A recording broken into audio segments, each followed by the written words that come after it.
graines de haricots en fait. Comme vous savez, les haricots c'est des légumineuses. L'avantage c'est que quand on les plante, ça capte l'azote dans l'air et ça le rebalance dans le sol. Donc c'est vraiment sympa pour enrichir les autres cultures qu'on peut mettre avec. Ce qui est intéressant aussi, c'est que ça ne prend pas trop de place sur le sol, donc on met un piquet et puis on le récupère à hauteur d'homme. Il faut les faire gonfler, comme vous savez, dans l'eau 24 heures. Après, ensuite, on les fait cuire assez longtemps. Moi qui ne suis pas un végétarien, j'aime bien les manger avec de la viande hachée, par exemple. Les faire revenir avec de la graisse d'oie, c'est parfait. Et j'ai amené aussi cette pomme liane là qu'on appelle pomme liane bois ou pomme liane caillou. Qui est intéressante parce qu'elle a un goût qui est vraiment particulier. Et j'ai constaté aussi, parce que j'ai ma propriété au Montmou, j'ai constaté aussi qu'en fait toutes les pommes lianes sont plus ou moins familles. C'est-à-dire que si on va planter des graines de la pomme liane jaune là qu'elle a à côté, on n'est pas du tout sûr d'avoir le même truc derrière. Et en fait les goûts peuvent se rapprocher, on peut tomber sur des pomme lianes qui ont le goût de la pomme liane bois. Il y a même une petite espèce de pomme liane qui pousse, qui est très petite là. Oui, c'est bonbon. Voilà. Il s'appelle ça bonbon. Voilà, et le goût c'est orange. Oui, c'est délicieux. Voilà, il y a très peu de graines, ça c'est dommage qu'on n'en ait pas. Oui, oui. Ouais, et en fait tous les goûts se retrouvent là, se rassemblent. Voilà. J'oublie de dire pour casser ta pomme liane, il faut... Alors ça oui, le caillou là, il faut un Pomme liane caillou on appelait nous. La jeune génération dit pomme liane bois, nous c'était pomme liane caillou. Et on les cassait avec un gros caillou, effectivement. Alors j'ai apporté des ambrevades. Donc tout le monde connaît les ambrevades. Et bien l'ambrevade, moi je l'appelle le cochon végétal. Parce que bon déjà tu le jettes, il pousse hyper vite. En 6 mois il peut être grand comme ça. Ben voilà en bas là, il y en a. Regardez, Il y en a là-bas là. Ça pousse hyper vite. C'est aussi une légumineuse, donc ça enrichit le sol en azote. Ça se mange, ça a un petit goût de noisette, c'est très bon à manger. Et avec les feuilles, on peut en faire des décoctions quand on est malade, mais j'ai oublié quand on est malade de quoi, alors on peut en prendre n'importe quoi. Hein. Mais donc ça fait décoction. Et comment? Et tu les fais cuire comme un haricot, Comme des lentilles. Comme des lentilles canaques d'ailleurs. Voilà. Certains les appellent aussi des lentilles canaques. Ouais. Voilà, alors il y a plus ou moins des couleurs différentes. Et les poules, elles adorent ça. Hein. Ah ouais, les poules, dans les poulaillers, les ambrevades, c'est formidable. Donc c'est vraiment super quand moi dans mon terrain, la première chose que j'ai plantée c'est ça quoi, parce que ça fait des grandes racines aussi, ça creuse. Alors moi j'ai un terrain très argileux, donc ça creuse, ça améliore le sol, ça dure 5 ans, au bout de 5 ans ça meurt. Donc ça pourrit, l'azote se met à l'intérieur du sol, c'est vraiment un truc... Ça fait de jolies fleurs. Hein. Et ça fait des belles fleurs aussi jolies. Rouge donc, et jaune, là, voilà, alors il y a une feinte pour les enlever, je sais pas si tu connais. Non. Quand tu as les gousses comme ça là, cette forme là, tu les laisses au soleil, à la chaleur et elles éclatent d'elles-mêmes. Fait qu'après tu remues un peu ta boîte et tu récupères ça sans avoir à les enlever pendant des heures. Quoi. Alors on peut les manger ouais, aussi comme ça, c'est-à-dire sèches. Mais on peut vraiment les manger aussi en haricots classiques, quoi, comme les haricots verts. Bon, il y a des fils. Hein. La gousse se mange? La gousse se mange. C'est un petit peu... Pas avoir des bonnes dents. Hein. C'est un petit peu tribu quoi, comme façon de parler, mais c'est assez bon. J'ai apporté aussi des haricots. Alors des haricots un peu comme ça là. Alors il y a plusieurs, ils sont tous plus ou moins différents. Et là il y en a 3 espèces de différentes, donc pareil. Hein. Le haricot c'est une légumineuse, donc c'est bien aussi parce que ça améliore le sol. Donc c'est une plante grimpante. Donc ça peut après, si on met, je sais pas, sur des grillages et tout ça, ça fait de l'ombre, c'est quand même, c'est assez bien. Voilà. J'ai apporté un truc que j'aime bien, c'est le louffa là. Alors le louffa, j'avais fait une belle fiche. Oui. C'est pareil. Ah, le lupa. Le louffa, c'est une cucurbitacée. Et donc c'est aussi une plante grimpante. Donc ça fait quelque chose comme ça, ça ressemble un peu à des concombres. Quand c'est jeune, ça se mange. Et quand c'est vieux, Ça fait des éponges. Ah ouais. Voilà, des vraies Des éponges. éponges à récurer, oui. J'adore le Voilà. boucher avec ça. Les Donc, graines, voilà. tu les as ramassées dans un truc comme ça. Et ouais, les graines en fait, elles tombent, elles sont au milieu là, tu secoues, elles sont au milieu et elles tombent. Donc voilà, donc ça c'est aussi bien aussi pour faire de l'ombre, on peut faire ça en tonnelle ou un truc comme ça quoi. Un peu mélangé avec les trucs quoi. Voilà. Après, ouais, j'avais prévu des fiches. Donc j'ai apporté aussi de la papaye. Donc bon, faut savoir que donc il y a de la papaye OGM, mais celle-là elle n'est pas OGM, j'espère. Donc on peut, alors ça peut servir pour avec le fruit vert en cataplasme quand on a des brûlures ou des trucs comme ça sur la peau, ou contre les troubles gastro-intestinaux. Donc au lieu d'aller quand on a une gastro, ben, au lieu d'aller prendre des médicaments, on peut manger des papayes vertes. Comme masque aussi. Comme masque. Esthétique, oui, masque pour la peau. Moi Et j'ai voilà. 70 ans, regarde. Non, j'ai Les 60. feuilles pour attendre. Et voilà, et c'est exactement ça. Ça attendrit la viande crue. La viande, ouais. Hein, donc je sais pas si c'est pour la peau ou si c'est pour la viande crue. Et la papaye verte cuite comme un concombre farci, c'est merveilleux. La salade de papaye verte. La salade Non, de mais papaye même, verte la aussi. salade de papaye verte qu'il faut laisser dégorger dans le sel. Mais la papaye verte, nous, avec mon mari, on allait faire l'état pendant les cyclones. Les gens venaient, on récupérait les papayes longues, on les épluchait, on les faisait cuire un peu à l'eau salée pour les dégorger. Ensuite, on les mettait dans un plat avec une sauce tomate et on farcissait comme un concombre farci. C'est bien meilleur que le concombre. C'est plus digeste. C'est un régal. Alors on a aussi du latex qui peut sortir, donc c'est le jus quoi, on va dire. Et ça c'est très bon contre les brûlures aussi. La papaye est appelée le fruit des anges. Ah. Alors donc il y a aussi pas mal de caroténoïdes aussi dans la papaye et donc ça peut aider à faire la vitamine A. Et il y a beaucoup de fibres alimentaires et bien sûr vous savez qu'il y a un outil spécial pour récolter la papaye qui est là. Et oui bien sûr. C'est certain. Et puis j'ai apporté aussi la foufourche.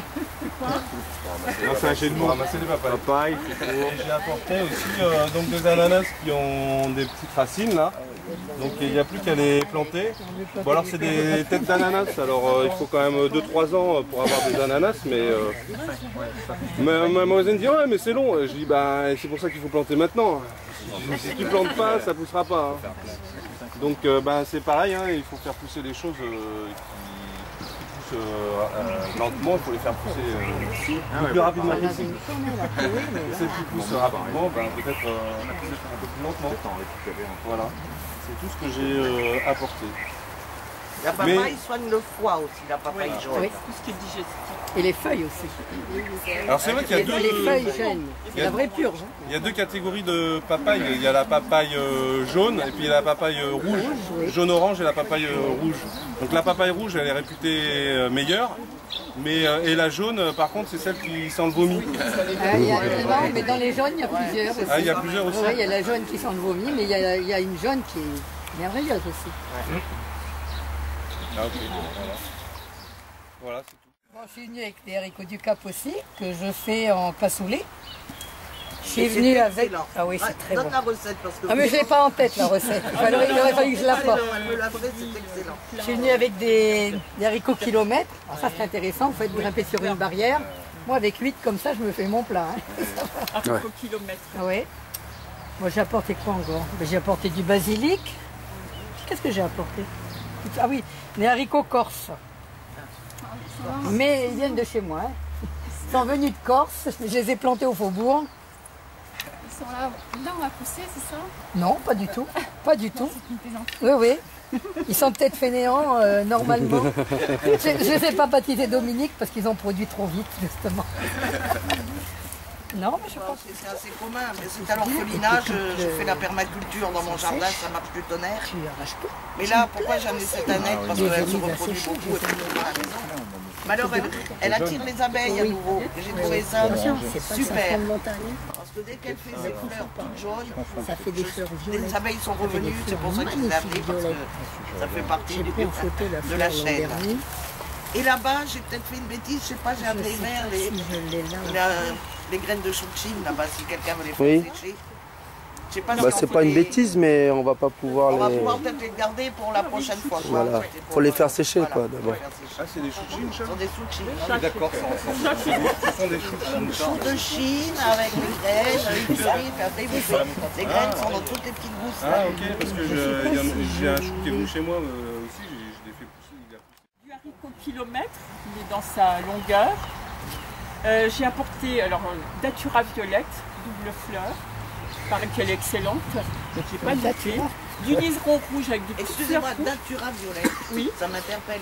Voilà, ça fait de grandes trompettes doubles, avec 2 tons de violet. C'est très joli. Mais c'est comestible ou c'est... Non, ça se vaut mieux pas, hein. Faut mieux pas tenter quand même. Mais bon, Les condamnés se suicider avec ça, hein, avec le datura.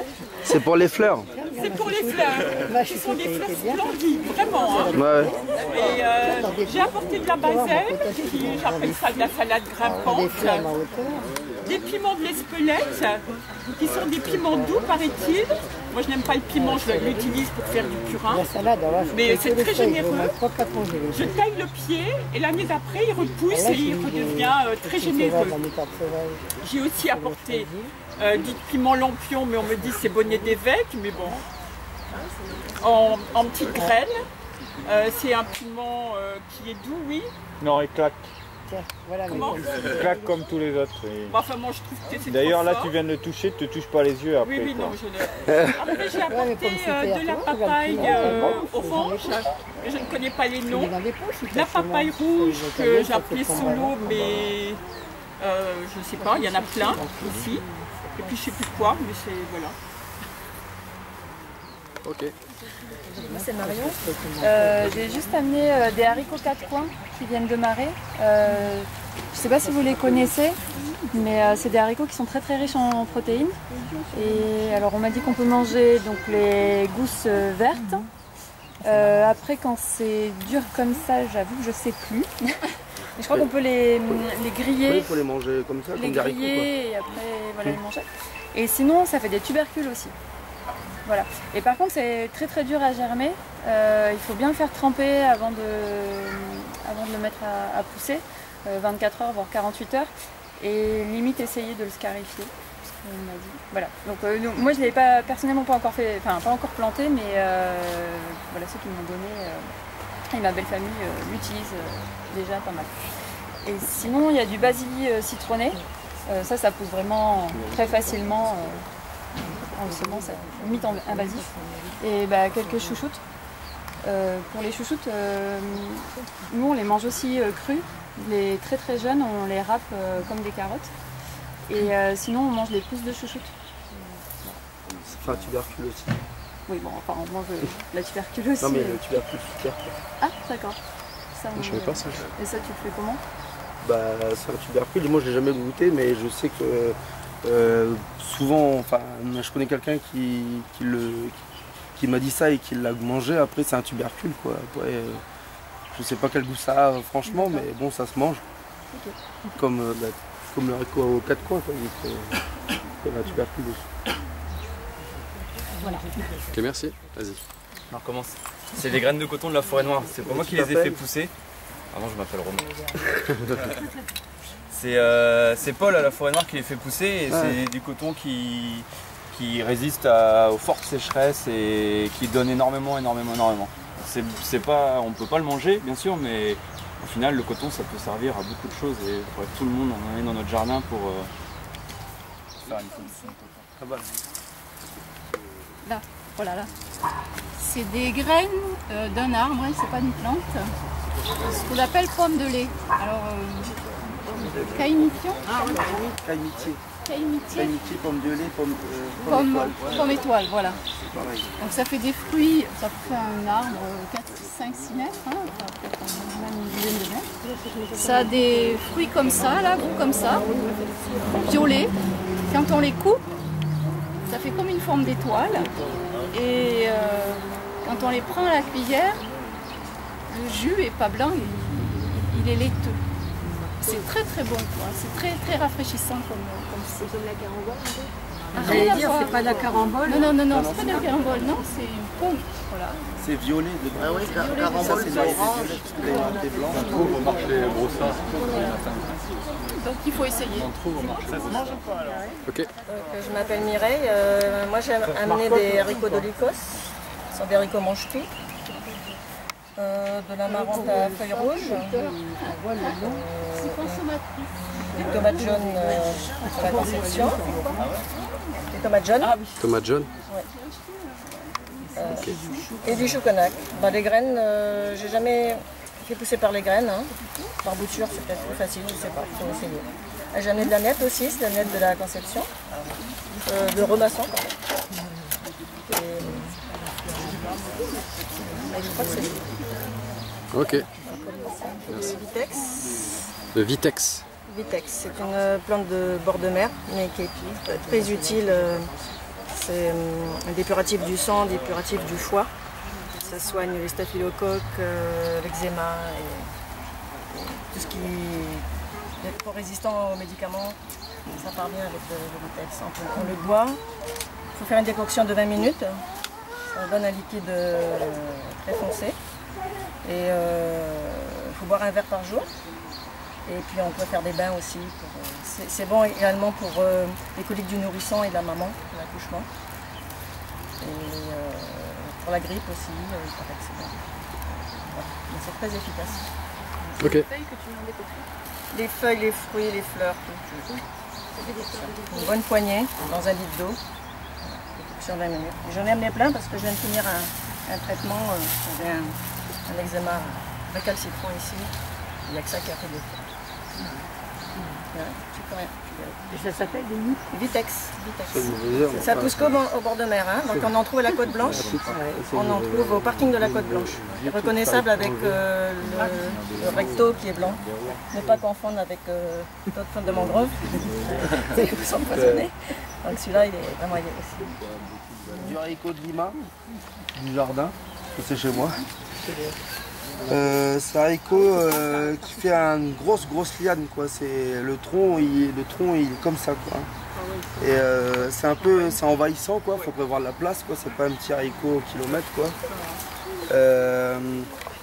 Donc tu peux le manger, faut le manger cuit quoi. Après il y a des recettes sur internet. J'ai vu qu'il y avait des recettes. Ça se cuit longtemps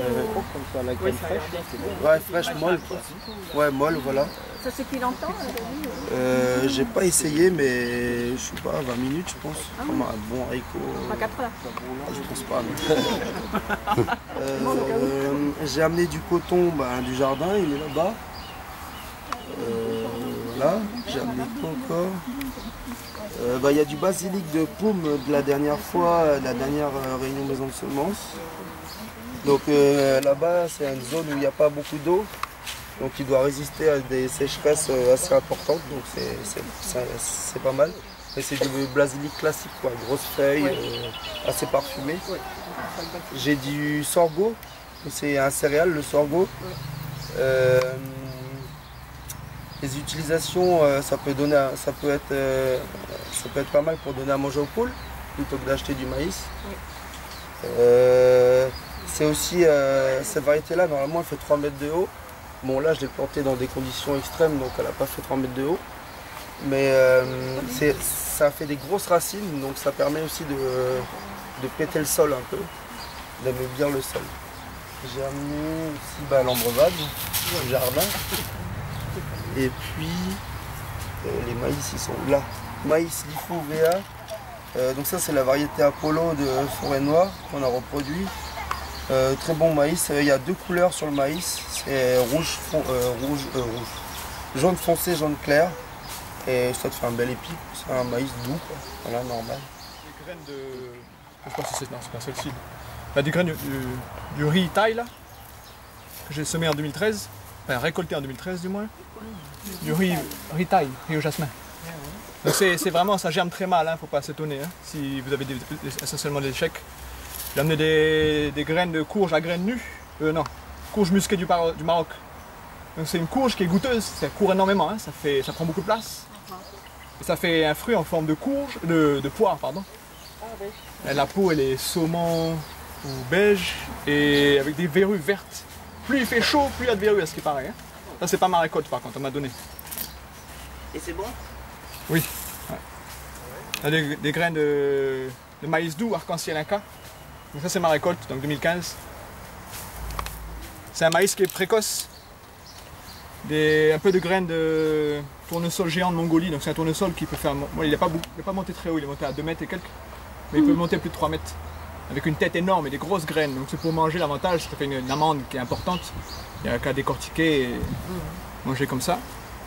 Autrement, j'ai amené aussi des graines de courge. C'est des graines de courge à granules. La particularité, là, le fruit n'est pas bon à manger. C'est comestible, mais c'est pas terrible. C'est juste bon pour le bétail. C'est les graines. Les graines n'ont pas d'enveloppe. Donc on peut les manger telles quelles. Et c'est très riche en huile. C'est de l'huile qu'on voit dans les magasins bio qui coûte la peau des fesses. L'huile de courge. Et donc ça a des vertus antiparasitaires, parasites internes. Et c'est bon pour messieurs qui ont des problèmes urinaires, la prostate. Mangez ça là, messieurs, au lieu de vous faire opérer. T'en as pas apporté assez. Mais ça donne bien, hein. Par contre il faut faire attention, il ne faut pas semer avec d'autres courges, sinon vous allez hybrider. Alors là j'ai marié, hein. J'ai marié, donc je suis sûr que c'est pur. Là j'ai des graines de grenadille, là c'est une pomme-liane qui est, elle est orange. Le goût est différent. Hein. C'est pas barbadine? Ah non, barbadine c'est l'autruche. Et ça vient de Colombie. Après, il y a de l'amarante à feuilles rouges. On peut également, comme toutes les amarantes, c'est le feuillage qui se mange, mais celle-ci, les graines ne sont pas terribles à manger. Mais le feuillage est bon, quoi. Le mien est monté comme ça, mais c'était une mauvaise année. C'est des grosses feuilles ou des petites feuilles? C'est des grosses feuilles au départ, puis après, quand il va commencer à fleurir, plus il monte, plus les feuilles sont fines. Hein. À la base, elles sont grosses. Il y a du tabac blond de Virginie. Ainsi que, ça c'est la vraie pomme-liane violette, la petite là. Il y avait d'autres choses encore là. Est-ce que tu as un conseil particulier pour faire germer le riz? Voilà, j'ai eu beaucoup de pertes. Hein. Le kiwano là, donc c'est un concombre, c'est plus ornemental que comestible. Hein. La chair on la mange pas, c'est les graines en fait, et ça se conserve. C'est un concombre qui est quoi, c'est pas très long quoi. Et il est orange quand il est mûr et couvert de pointes. C'est vraiment très beau. Ouais. Et c'est la gélatine qui est autour des graines que l'on mange avec les graines elles-mêmes et ça se conserve longtemps. Il ne faut pas les manger aussitôt récoltées. C'est les quelques graines blanches qu'il y a là-dedans. Et il y a aussi des graines de melon banane. Donc c'est un melon qui a une forme de goutte, de larme. Et il est jaune, il a une peau épaisse, donc il assure dans lequel ça c'est bien les chocs. Et ça peut donner un beau fruit comme ça, et c'est parfumé. Et j'ai récolté les graines des meilleurs fruits. Hein. Les fruits les plus fades, je les ai mis au fumier. Voilà. Ok. Vas-y. Du blé, du bon mou. Donc c'est, je pense, du blé fourragé. J'ai ramené de la moutarde. Donc l'intérêt de la moutarde, vous savez, gustatif, on mange les feuilles, les fleurs. Et soit on concasse les graines, soit on les met, on les met directement dans la salade et puis ça donne ça fait monter la moutarde aux narines. J'ai du maïs sucré, j'ai ramené du maïs sucré, donc il a une forme un peu bizarre, mais voilà, c'est la variété, hein, l'inverse du maïs de Lifou qui est bien plein. Celui-ci, on dirait qu'il a souffert. Voilà, j'ai ramené ça, j'ai ramené de la salade du mamou. Alors c'est pas trié, mais c'est de la salade du jardin. La salade. Ouais. Je connais pas trop je connais pas la variété. J'ai ramené du tournesol. Donc c'est pas le tournesol géant, c'est du tournesol commun. J'ai ramené de l'herbe à éléphant là. Alors c'est si vous connaissez Banagra, herbe à éléphant, c'est phyto ça purifie en sortie d'une eau usagée style lessive ou vous mettez ça nettoie le sol. L'avantage, il y a beaucoup d'avantages. Ça pousse un peu partout, c'est-à-dire sur n'importe quelle terre, ça c'est même, j'ai l'impression, assez envahissant. Ça concentre l'azote de l'air dans le sol, ça fait coupe-vent. Il y a beaucoup d'utilisation dans la permaculture. Ça s'appelle canne fourragère également. On donne les feuilles au bétail. Ça pousse très bien un peu partout, sur tous les sols. Ça tient les talus et voilà. Et ça devient haut comment? Et ça devient haut à peu près 2 mètres. 2 mètres, ouais. 2 mètres. Voilà. Donc il suffit de détacher là si vous êtes intéressé, il suffit de détacher là, un bout là, et puis vous plantez comme ça là. Là j'ai enlevé quelques feuilles, là il est d'origine. Il vaut mieux enlever les feuilles pour le faire prendre. Mais voilà. Je trouve que c'est une plante assez extraordinaire, quoi. Même quand il fait sec, là, j'ai pas du tout arrosé, c'est toujours très vert et c'est voilà. Plante utile en permaculture. Donc, pareil, les feuilles, je les mets dans les buttes quand j'ai besoin sur les buttes pour faire la couverture de sol. Voilà. C'est la famille d'appellation. Nous on est au Trianon, donc pleine ville. Le corosol, nous on le mange parce que c'est fort. J'en fais des poées, c'est pas mal, c'est assez goûteux. Et sinon on fait des décoctions de feuilles, en tisane, voilà, une petite tisane du soir. Bon, quand les enfants étaient malades, c'est vrai qu'on a fait des décoctions pour les bains, pour la varicelle, des choses comme ça. Tout ce qui gratte les enfants, voilà, on les met dans un bain avec une décoction de corosol. De feuilles. Pour la toux, en décoction pour la toux. Pour la toux aussi, oui, ça marche. Bon, j'ai amené aussi quelques pommes d'Yann, pareil, du jardin. Alors j'ai appris qu'il fallait 2 pieds. C'est ce qu'il m'a dit tout à l'heure. Mais... Vous savez quoi? 2 pieds, au moins 2 pieds de pommes d'Yann pour avoir des fruits, des fleurs et qui sont marrants. Ah bon. Bon, je sais pas, j'en mets toujours plusieurs ensemble, alors je me suis jamais posé la question. Voilà. Donc là, il faut les manger et puis garder les graines. J'ai amené un peu de coton, j'ai amené l'arbre du voyageur, là, ces petites graines bleues, là. Ah oui. Ah oui, oui. C'est joli, pour les parures, c'est magnifique. Oui, oui, voilà. Puis du basilic de grande feuille. Et des tomates cerises. On a eu en quantité. Ouais. Très, Alors il y a la version plus grosse, tomate cerise comme ça là. Oui, on a les deux. Ah c'est bien celle-là. Parce que les autres petites... Trop petites, Oui, mais elle est au goût. Donc ça, c'est des graines de corosol. D'habitude elles sont plus noires. Elles sont plus noires. Ouais, les miennes aussi. Les miennes sont plus marron. Elles viennent de la coulée. La coulée? Oui. Il y a beaucoup de terre rouge, par contre là où je reste. Ah ouais, tout le sud c'est que de la terre. Et c'est mélangé avec les graines d'oranger. Oranger de la coulée. Il y a de l'oranger, de la citrouille de forêt noire? C'est mélangé. Non. Citrouille de forêt noire et oranger de la coulée. Ok. Voilà, on peut le croquer, pour les crudivores c'est super. Le manger toute la journée. Tu manges les fleurs ou tu manges les feuilles, la tige. Oui. La tige aussi. Ouais. Pour pied de terre. C'est très bon, c'est bon pour la circulation, c'est bon pour plein de choses. Oui. Et ça pousse très facilement, ça grandit très facilement. Donc là, on peut faire des boutures avec ça? Tout à fait, c'est comme ça que j'ai planté. Ça vient du 6e Donc on kilomètre. pourra couper des petits morceaux comme ça, et il a chacun pris à la pourra vallée des repartir colons avec. très rapidement, en un mois. Cru. Oui, il y en a une qui est en train de piquer des graines là-bas. On les fait pousser à photo à l'ombre. Sauter, voilà, effectivement, moi je mange cru. Mais ouais, tout à fait, sauter. On peut même tenter, je ne l'ai pas fait, mais c'est assez à tenter de faire des hachards, comme avec les hachards du bord de mer. Du thym martiniquais, alors au niveau des propriétés, moi je sais que j'ai souvent le sang qui est assez épais.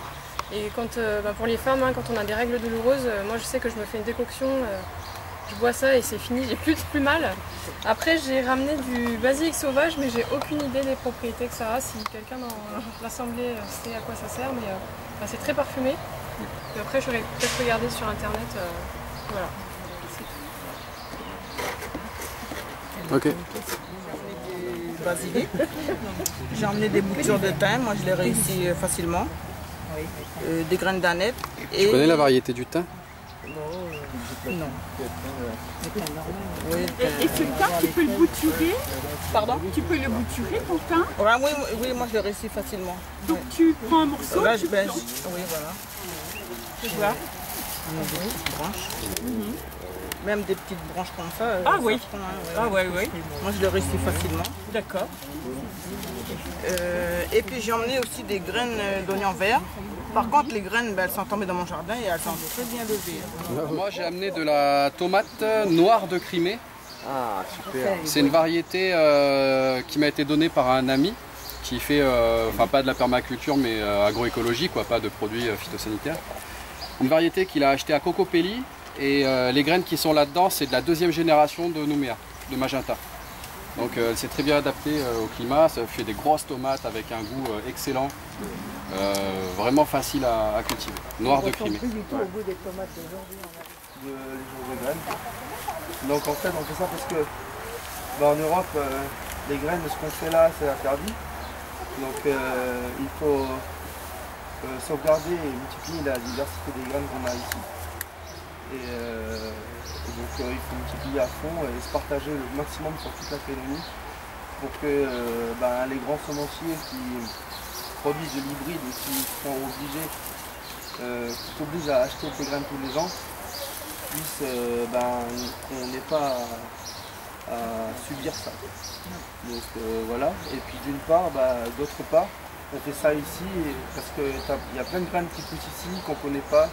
Il y a plein de gens qui sont dans des communautés, qui ont des graines qui gardent depuis des générations. Donc le but on fait ça aussi, c'est pour partager et puis pour faire connaître ces variétés et ces semences qui sont en voie de perdition parce que personne ne s'en occupe. Donc voilà. Donc là il y a 2 millions de semences maintenant sur la Calédonie. On a une ici, une à Vaud, qui a été inaugurée il y a 2 semaines ou 3 semaines. Donc ça s'est amené à se répéter un peu dans le pays. Faire le maximum de maisons de semences pour que chaque endroit, communauté, commune puisse échanger et partager des savoirs aussi. Parce que le but c'est d'échanger des graines, mais aussi les savoirs qui sont liés, comment on les prépare, les médicinales, comment chacun interprète les propriétés des plantes, etc. Voilà. Et donc comment ça se passe? Donc je vous remercie déjà d'avoir mis plein de graines. La table est belle, il y a plein de choses. Et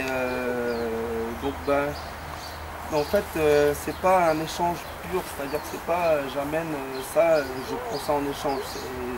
C'est de l'échange car chacun amène et chacun repart avec un petit peu de graines voilà, pour chez lui. Alors le but c'est de les reproduire pour pouvoir les revenir en repartager lors d'une prochaine réunion. Et c'est vraiment important de les reproduire chez soi. J'ai autre chose aussi. On a un projet pour le Vanuatu, à Tana et Mrise, pardon. Et donc on va garder, donc ne prenez pas toutes les graines qu'il y a sur la table, on va en garder on fait une collecte de graines. Donc à chaque réunion de maison de semences, on va garder des graines de côté pour après au mois d'avril de cette année, essayer de faire une mission pour essayer d'aller les soutenir, leur donner des bonnes graines qui sont reproductives, pas des hybrides de merde. Voilà. Et donc il y a des sachets. Et donc ce qu'on va faire, c'est que avant de commencer à échanger les graines, chacun qui a apporté des graines on va passer chacun son tour, on va se présenter, se dire simplement notre nom, et puis expliquer un peu ce qu'on sait sur les graines qu'on a apportées, d'où elles viennent, s'il y a des propriétés, justement c'est là qu'il faut dire, les propriétés médicinales spécifiques, comment on les plante, est-ce que ça se mange, pourquoi ça se mange, est-ce que ça apporte au sol, etc.